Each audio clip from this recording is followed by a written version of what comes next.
ఏం నవీన్, ఇప్పుడు లేంది ఒక్కడివే ఇలా వచ్చావు? మనసులో ఒక కోరిక ఉంది స్వామి, అది తీరాలంటే ఏం చేయాలి? భక్తితో గుడి చుట్టూ ప్రదక్షిణాలేసి ఆ దేవుణ్ణి కోరుకుంటే నువ్వు కోరుకునే కోరికలు ఖచ్చితంగా నెరవేరుతాయి బాబు. ప్రదక్షిణాలు కాళ్ళతో కాదు స్వామి, మోకాలతో చేస్తాను, జరిగితే చాలు.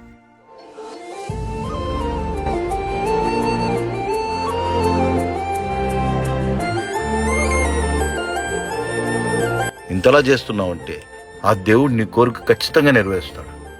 అంతా మంచిగా జరగాలి బాబు.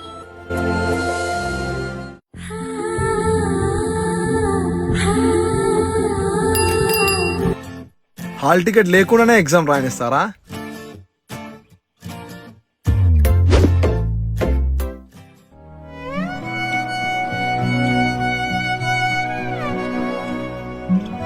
ఏం కాలేదు, చిన్నదే, నువ్వు ఏడవకు, వెళ్ళి ఎగ్జామ్ రాయకు.